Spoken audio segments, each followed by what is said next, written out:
Very good morning everyone. स्वागत है आपका एक बार फिर से टारगेट विद सुरेश बौद्ध में।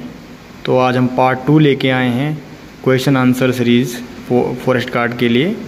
तो बेसिकली आज का जो हमारा आज के हमारे जो क्वेश्चंस होंगे वो आपके चैप्टर का नाम होगा, उसका 9th की साइंस बुक से लिया गया है। उस चैप्टर का नाम है इम्प्रूवमेंट इन फूड रिसोर्सेस। ठीक है, तो इम्प्रूवमेंट इन फूड रिसोर्सेस आपका चैप्टर का नाम है। तो उसी का हमारा जो आज क्वेश्चन आंसर आप सॉल्व करेंगे। तो पहला क्वेश्चन है आपका, which one is an oil yielding plant among the following. इनमें से, इन प्लांट में से कौन सा है जिससे हम तेल लेने के लिए, मतलब जिससे तेल निकलता है, तेल लेने उगाते हैं, जो भी समझो। तो पहला आंसर होगा आपका सनफ्लावर, और आंसर विल बी बी और सनफ्लावर विल बी आंसर। तो जो सूरजमुखी का पौधा होता है वो हम क्यों लगाते हैं, क्योंकि उसे हमें ऑयल, तेल मिलता है।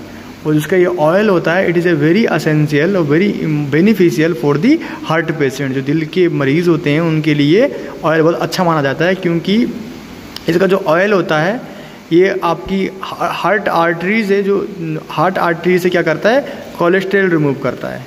ठीक है, नेक्स्ट है, which one is not a source of carbohydrate. इनमें से कौन सा है जो कार्बोहाइड्रेट का सोर्स नहीं है। तो आपका आंसर होगा D1 ग्राम। जो चना होता है वो प्रोटीन का सोर्स होता है, प्रोटीन का सोर्स होता है, ना कि कार्बोहाइड्रेट का। नेक्स्ट वन है, find out the wrong statement from the following. आपको रॉन्ग, गलत वाला स्टेटमेंट चूज करना है। तो पहला है कि white revolution is meant for increase in milk production. जो सफ़ेद क्रांति हुई थी, क्यों हुई थी वो, मिल्क, दूध को बढ़ाने के लिए हुई थी। बिल्कुल सही है ये। दूसरा भी बिल्कुल सही है, blue revolution is meant for increase in fish production. बिल्कुल ठीक है। जो नीली क्रांति हुई थी क्यों हुई थी, मछलियों का जो प्रोडक्शन है उत्पादन बढ़ाना था। नेक्स्ट वन है, increase food production without compromising with environment quality is called है सस्टेनेबल एग्रीकल्चर। बिल्कुल ठीक है। सस्टेनेबल एग्रीकल्चर जो हम उसको बोलते हैं जिसमें हम कोई भी क्रॉप उगाते हैं लेकिन बिना समझौता किए इन्वायरमेंट के साथ। इन्वायरमेंट को हमने ध्यान में रखना है, इसको हम बोलते हैं सस्टेनेबल एग्रीकल्चर। तो नन ऑफ द अबव, तो आपका option D will be right, इसमें से कोई भी गलत नहीं है। नेक्स्ट वन है, to solve the food problem of the country which among following necessary. भाई किसी देश को अगर सॉल्व करनी है अपनी खाने वाली समस्याएं, खाद्य फूड सिक्योरिटी को बना के रखना है, तो कौन सा सही है इसमें से। तो पहला वाला आंसर है, increase production and storage of food grains, पहला वाला है ये। सेकंड ऑप्शन है आपका, easy access of people to the food grains, ये भी सही है। नेक्स्ट है, people should have money to purchase it the grains, बिल्कुल ठीक है। भाई आपके पास आपको उगाना भी है अनाज, उसको स्टोर भी करना है, बिल्कुल ठीक है। लोगों तक भी उसकी पहुंच होनी चाहिए, बिल्कुल ठीक है। आप लोगों के पास पैसा भी होना चाहिए उसको खरीदने के लिए। तो ये सब सारे ऑप्शन सही है। तो मतलब option D will be right, all of the above is answer. Next 5 question है आपका, find out the correct sentence from the following. तो आपका जो पहला वाला सही है और तीसरा वाला सही है। तो पहला वाला क्या बोल रहा है, hybridisation means crossing between genetically dissimilar plant, बिल्कुल ठीक है ये। और जो तीसरा वाला भी ठीक है, introducing jeans of desire character into A plant give genetically modified cross, मतलब यानी ऑप्शन ए आपका सही होगा। फर्स्ट एंड थर्ड आपका सही है। नेक्स्ट चलते हैं, weed affect the crop plants by. जो आपके खरपतवार हैं वो कैसे फसल को प्रभावित करते हैं। तो answer C will be right, competing for various resources of crops causing low availability of nutrients. जो आपके खरपतवार होते हैं वो फसल के साथ कंपटीशन करते हैं, किसके साथ, न्यूट्रिएंट के साथ, पानी के लिए, खाने के लिए या लाइट के लिए। तो फिर आपकी जो फसल की ग्रोथ होती है, फसल की जो ग्रोथ होती है वो रुक जाती है, कम हो जाती है। ये वीड अफेक्ट करता है क्रॉप को। नेक्स्ट है, which one of the following species of honey bee is an Italian B. इसमें से कौन सी आपकी मधुमक्खी इटालियन बी है। ठीक, कौन सी मधुमक्खी आपकी इटालियन है। तो आपका जो आंसर होगा वो डी आंसर है, एपिस मिलीफेरा। एपिस मिलीफेरा कौन सी है, इटालियन बी है आपकी। नेक्स्ट चलते हैं, जो आपका क्वेश्चन नंबर 8 है, find out the correct sentence about manure. जो मैन्योर होता है, जो आपकी खाद होती है, जो मैन्योर्स होता है, उसके लिए कौन सा आपका करेक्ट स्टेटमेंट है। तो मेरे हिसाब से जो पहला वाला है, manure contains large quantity of organic matters and small quantity of nutrient, ये भी सही है। नेक्स्ट है it increase the water holding capacity of the Sandy soils. तो जो फर्स्ट एंड सेकंड वाला सही है, बाद बाकी जो लास्ट वाले दो हैं वो गलत है। मतलब जो आपका आंसर होगा वो ए आंसर होगा फर्स्ट एंड नहीं सॉरी बी आंसर होगा फर्स्ट एंड सेकंड। जो बी आंसर इसका होगा आपका सही है। नेक्स्ट है आपका cattle husbandry is done for following purpose. जो आप गाय भैंस पालते हो किसके लिए पालते हो आपको पता होना चाहिए। तो पहला आपका दूध, बिल्कुल दूध के लिए पालते हैं, बिल्कुल सही है। एग्रीकल्चर वर्क के लिए पालते हैं, ये भी बिल्कुल ठीक है। तो जो आपका कौन सा सही होगा, आपका पहला वाला सही है, सेकंड वाला भी सही है और थर्ड वाला भी सही है, ठीक है। पहला दूसरा है, तीसरा सही है, तो आपका first option will be right answer. Next है which of the following are Indian cattle. इनमें से कौन सा इंडियन भारतीय जो कैटल है।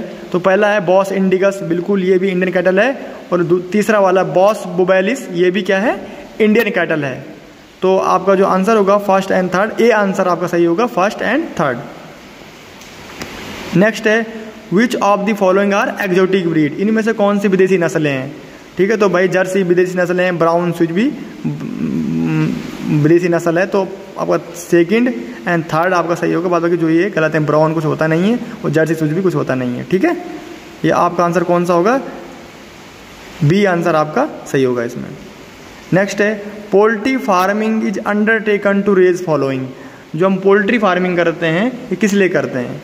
तो भाई हम इसमें हम पोल्ट्री जो हम मुर्गियाँ पालते हैं, फिर पोल्ट्री का मतलब सिर्फ मुर्गियों से मतलब नहीं होता है। जो पोल्ट्री का मतलब होता है जितनी भी काइंड ऑफ बर्ड्स जो हम पालते हैं, जितनी तरह के हम पक्षी पालते हैं, डोमेस्टिक उसका जो पक्षी हम पालते हैं, जैसे कि हम ऑस्ट्रिच पालते हैं, शुतुरमुर्ग को पालते हैं, गिनीज़ को पालते हैं, फाउल को पालते हैं, डक्स फार्मिंग करते हैं, बतख को पालते हैं, तो ये सब पोल्ट्री में आता है, ठीक है। पर बेसिकली जो हमारा जब हम पोल्ट्री की बात करते हैं तो हमारे ध्यान में क्या आता है, यहाँ की मुर्गियों से मतलब है, लेकिन मुर्गियों नहीं होता। सब जितने तरह के पक्षी हम पालते हैं अपने मतलब खाने के लिए या फिर उन अंडों के लिए या फिर मीट के लिए, उन सबको क्या बोलते हैं, पोल्ट्री में आते हैं।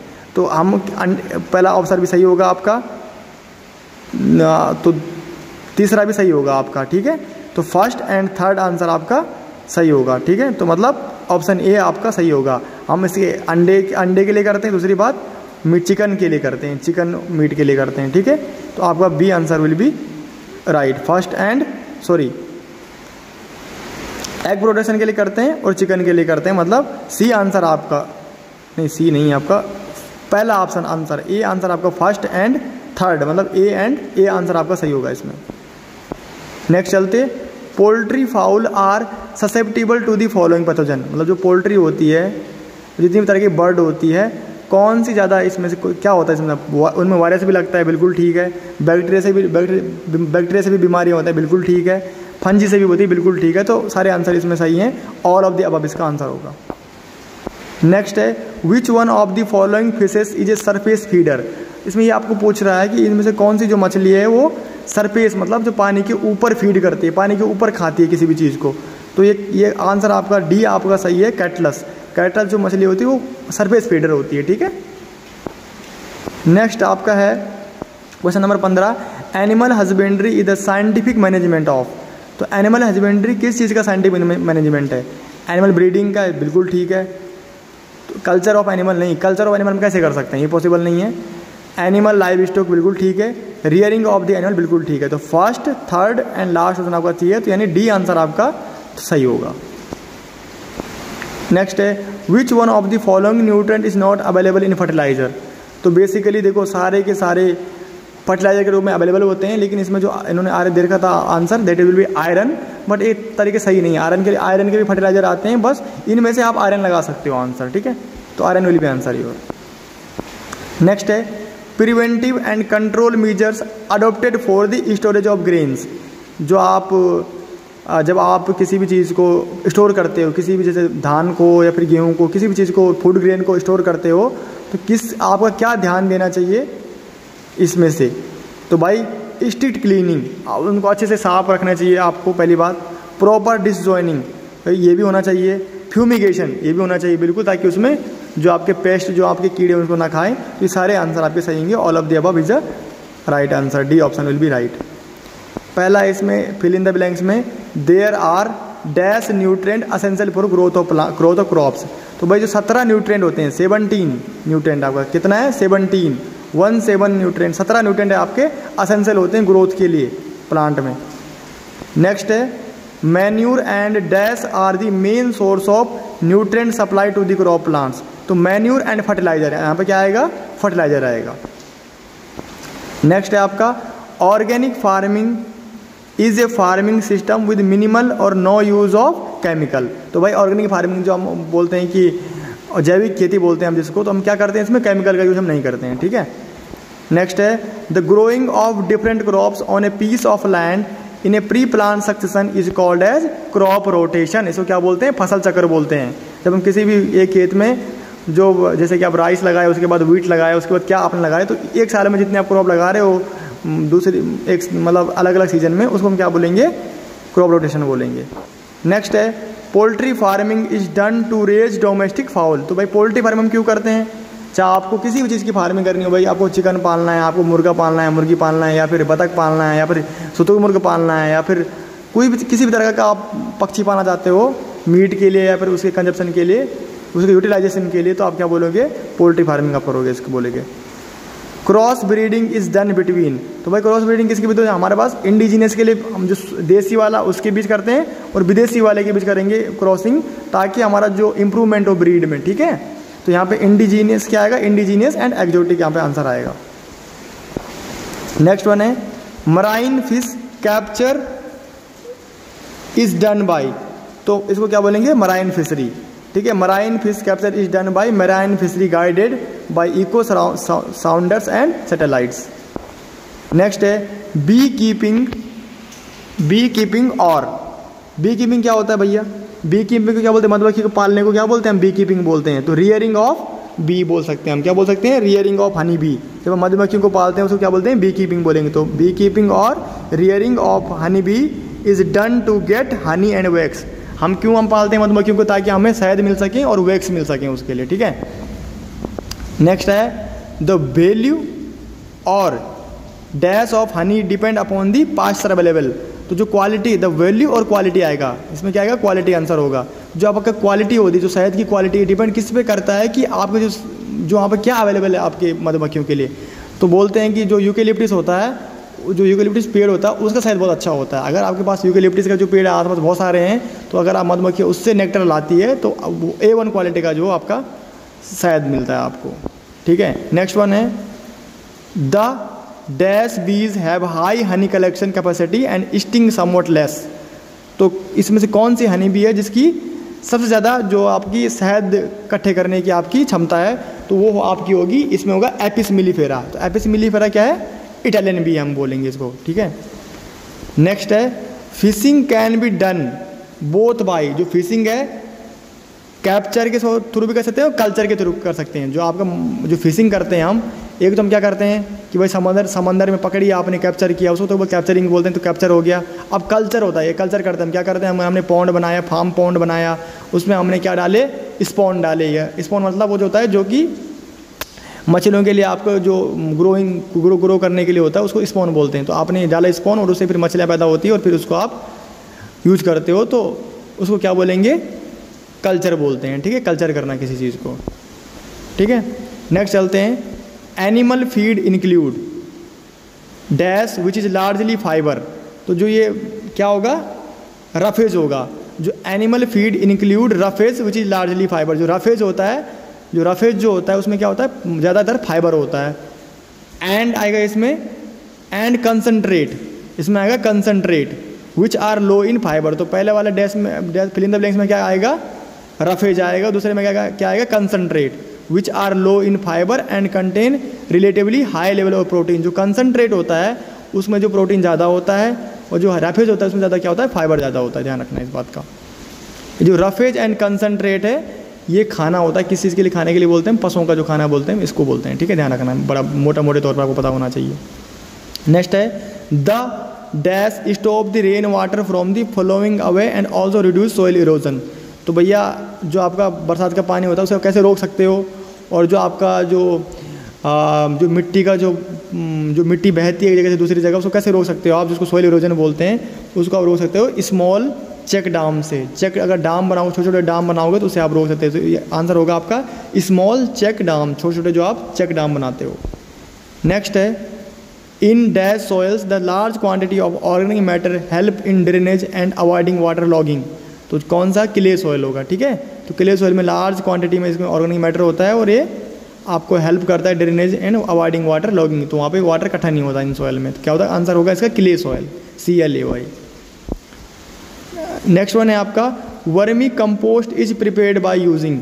तो वर्मी कंपोस्ट किससे प्रिपेयर करते हैं हम? अर्थवॉर्म से। जो केंचुआ होता है, जो केंचुआ की खाद, उसको क्या बोलते हैं? वर्मी कंपोस्ट बोलते हैं हम, ठीक है। तो केंचुआ को क्या बोलते हैं? इसको इकोलॉजिकल इंजीनियर भी बोलते हैं केंचुआ को। आपने केंचुआ देखोगे तो क्या मिट्टी बहुत अच्छा करता है, बुरबुरा करता है और बहुत अच्छा होता है। ये हमारे फार्मर फ्रेंड बोलते हैं, किसान का दोस्त भी बोलते हैं इसको। तो ये थे आपके क्वेश्चन। नेक्स्ट है आपका फिल इन द ब्लैंक्स करना है आपको इनमें से column first and column second में। तो इंक्रीज इन फीड, पहला वाला है इंक्रीज इन फिश प्रोडक्शन। इसके लिए क्या हुआ था आपका? कौन सी क्रांति हुई थी आपको पता होना चाहिए? Blue revolution. तो increase in food fish production मतलब ब्लू रेवोल्यूशन। आंसर 5वां इसका होगा। व्हीट जो है कौन सा है? ये क्या है? ईल्ड मतलब एनर्जी ईल्डिंग क्रॉप है। जब व्हीट आप जो गेहूं की रोटी खाते हैं क्या मिलता है आपको? कार्बोहाइड्रेट मिलता है पर्टिकुलर। तो क्या होगा इसका? एनर्जी ईल्डिंग होगा ये। नेक्स्ट है cross between two different species of the same genus. उसको आप क्या बोलोगे? तो उसको क्या बोलोगे? इंटर स्पेसिफिक बोलोगे। क्या बोलोगे? इंटर स्पेसिफिक बोलोगे। नेक्स्ट है एक्जोटिक ब्रीड।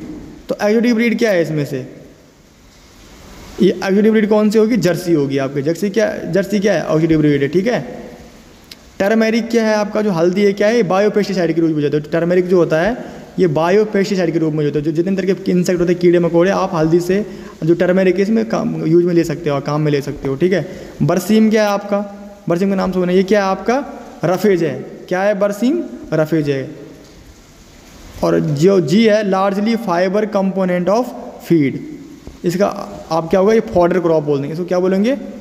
सॉरी, जो इसका जी आंसर होगा largely fibre component of feed. इसका क्या होगा? रफेज आंसर होगा। और बरसीम क्या है? बरसीम एक फॉडर क्रॉप है, ठीक है। सॉरी, बरसीम होगा आपका फॉडर क्रॉप और largely fibre component of feed होगा आपका रफेज, ठीक है। जो ये पहला है ऑयल सीड वाला, इसमें आप सनफ्लावर लगा सकते हो, जितनी भी या सनफ्लावर लगा सकते हो। तिल होता है, तिल जो तिल का तेल बोलते हो आप, वो भी क्या है? ऑयल सीड क्रॉप है। तो ये आपके आज के क्वेश्चन थे। Thank you so much.